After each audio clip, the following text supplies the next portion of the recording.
चलिए तो फिर शुरू करते हैं अपन। और एनालिसिस शुरू करने के पहले अब इजी सब्सक्रिप्शन जो है वो शिफ्ट हो गया है। जो पहले हम मेथड यूज़ करते थे सब्सक्राइब करने के लिए, वो अब इनके न्यूज़लेटर को सब्सक्राइब करने के लिए नीचे जो पहली दी हुई लिंक है उसी पेज में यहाँ शिफ्ट किया है इन्होंने। अपना थोड़ा इंटरफेस चेंज किया है, कुछ भी नहीं है, यही पेज है ऐसा। और यही सेम ब्लॉक है, इसमें से आप जो भी आप सब्सक्रिप्शन चुनना चाहें, जो भी हम एनालिसिस करते हो इन्हीं के बेसिकली इन्हीं के आर्टिकल्स के बेसिस पर करते हैं। और इनके जो आर्टिकल्स हैं अब आपको आपके मेल पे आ जाया करेंगे। तो ये जो है यहाँ से आप 1 साल वाला लेना चाहें तो 2200, 3 साल वाला लेंगे तो 4500, और आप 5 साल वाला लेंगे तो 8800 जो हमारे पास है रिसर्च पर। इसमें आपका अगर आप क्वांटिटेटिव ट्रेडिंग या फिर आप एल्गो ट्रेडिंग वगैरह करते हैं तो उसके लिए बहुत अच्छा इनका रिसर्च रहता है। तो वो आगे आप लोगों को किसी दिन और दिखाएंगे उनके एल्गो आर्टिकल्स को। तो ये इनका एक नया मेथड, इनका इजी सब्सक्रिप्शन अब यहाँ शिफ्ट हो गया है, ये आपको बताना था। चलिए अब अपन अपना एनालिसिस शुरू करते हैं। चलिए तो फिर शुरू करते हैं। तो फिर आज अपन डिस्कस करेंगे एक बड़ा ही इंपॉर्टेंट टॉपिक जिसे कहते हैं मार्केट एज। तो मार्केट एज क्या है, वो क्यों जरूरी है, वो अपन समझते हैं। तो चलिए, है ना। तो अपन क्या करते हैं, सबसे पहले इसमें समझ लेते हैं मार्केट एज के बारे में। सो मार्केट एज एक्चुअली में होता क्या है। मार्केट एज का मतलब होता है कि आपके पास में ऐसा कौन सा टूल है जो आपको मार्केट में दूसरे कंपिटिटर्स के मुकाबले आगे रखे। ठीक है। अगर आपके पास में ऐसा कोई टूल नहीं है तो उसको कैसे क्रिएट करना है वो भी आपको बताएंगे। अब मार्केट एज क्यों जरूरी है थोड़ा सा समझ लेते हैं कि भाई मार्केट एज का जो सबसे पहला एक रिक्वायरमेंट होता है वो इसीलिए होता है क्योंकि अगर हम ओवरऑल मार्केट की बात करें तो मार्केट होता क्या है, ये किस्म का ऑक्शन होता है जिसमें कि आप सस्ते में खरीद करके थोड़ा महंगे में बेचने की कोशिश करते हो। ठीक है। जो कि होता है, अब 10 रुपए की चीज है, मान लीजिए कोई चीज अभी 10 रुपए की चल रही है। जब वो 10 रुपए की है तब आपने खरीद लिया, जब उसकी कीमत बढ़ी आप उसको बेचने की कोशिश करोगे, है ना। और उसी में हम क्या करते हैं, हम चार्ट्स का यूज करते हैं, हम डेटा एनालिसिस करते हैं, हम ये देखते हैं, हम टेक्निकल एनालिसिस करते हैं, फंडामेंटल एनालिसिस करते हैं, है ना। लॉन्ग टर्म कई बार करते हैं, कई बार इंट्राडे में हम रिजल्ट में अलग अलग चीजें हैं। मार्केट एज ऐसे तो कई तरह तरह की होती है, लेकिन मार्केट एज का अगर अपन एक बड़ा बेसिक कॉन्सेप्ट समझ लें तो उसमें होता है कि भाई जैसे मान लीजिए आपने कैश बाइंग, तो आपको किन चीजों की चिंता नहीं है। आपको चिंता नहीं है टाइम डिके की, टाइम डिके का कोई प्रॉब्लम नहीं है आपको। ठीक है। आपका जो लॉस है वो आपको क्या है, लॉस अगर आप मानकर चलिए, जैसे कि अगर आपने एक स्ट्रॉन्ग कंपनी में इन्वेस्ट किया, स्ट्रॉन्ग कंपनी में अगर इन्वेस्टमेंट है आपका, तो आपको क्या बचेगा। आपको ये स्ट्रेस नहीं रहेगा कि एकदम से कंपनी खत्म हो जाएगी, क्योंकि ज्यादातर स्ट्रॉन्ग कंपनीज ऐसे इतनी आसानी से खत्म नहीं होती, है ना। रिलायंस है और दूसरी HDFC बैंक है एंड ऑल दोस्त, ऐसे तो कुछ भी हो सकता है। लेकिन हम क्या है, एक पॉसिबली जो एज होता है, इसीलिए कहते हैं मार्केट गारंटी नहीं कहते, इसे मार्केट एज कहते हैं। एज मतलब होता है कि पॉसिबली हम लोगों से आगे रह सकते हैं। ठीक है। ये हमने कैश बाइंग का बेनिफिट बता दिया। ऐसे ही होती है ऑप्शन सेलिंग, जिसमें क्या होता है, हमें थीटा डीके का फायदा मिलता है, टाइम डीके का हमें बेनिफिट मिलता है।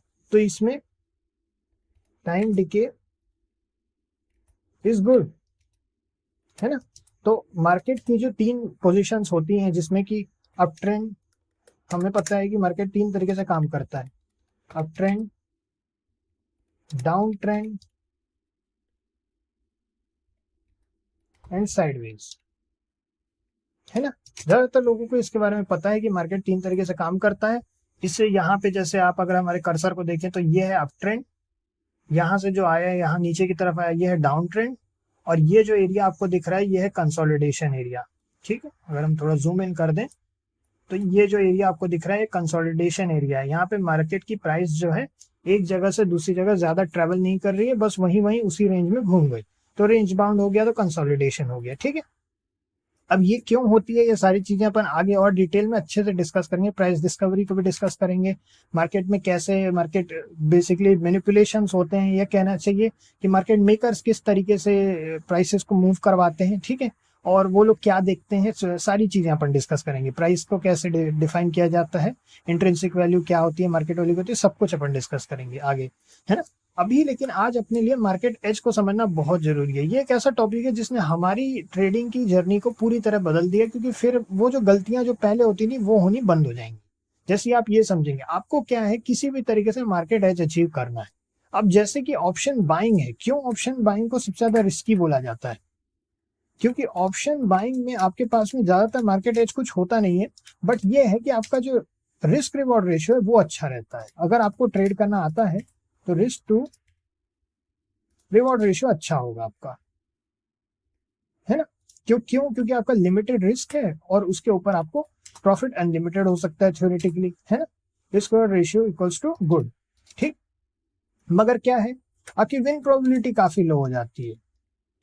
इसमें विन प्रोबेबिलिटी जो होती है वो बहुत लो हो जाती है। विन प्रोबेबिलिटी मतलब होता है कि आपके जो ट्रेड है वो सही जाने के चांसेस, अगर उसको आपको पता नहीं है पोजीशनिंग का या जरा सा भी मार्केट अगर, क्योंकि इसमें क्या होता है, अगर आपके डायरेक्शन में नहीं जाता है और सिर्फ साइडवेज भी रह जाता है तो भी आपको टाइम डिके हो जाएगा, है ना।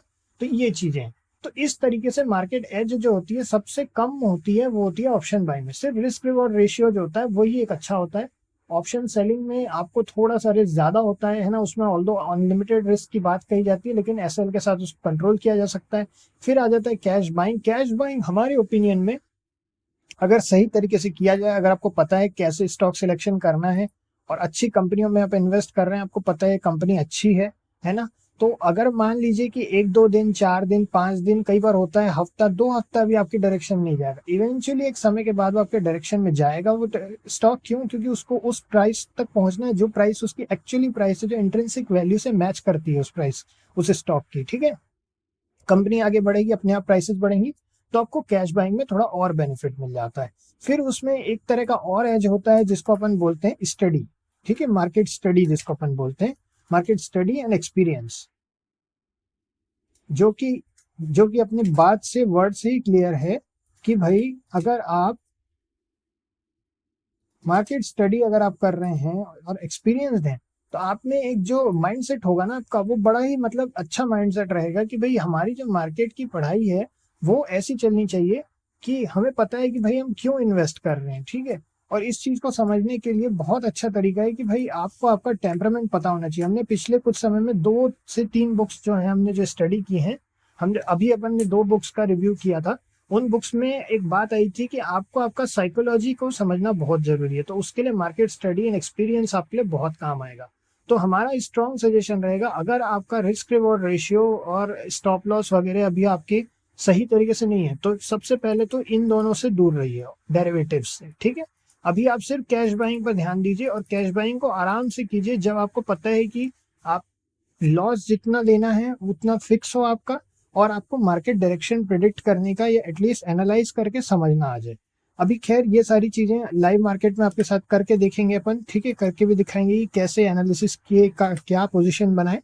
सारी चीजें आगे लाइव मार्केट में डिस्कस होंगी। स्टॉक सिलेक्शन सबसे पहला हमारा क्राइटेरिया रहेगा सीखने का कि स्टॉक्स को सिलेक्ट कैसे करना है, चाहे वो इंट्राडे के लिए हो चाहे वो स्विंग के लिए हो, ठीक है।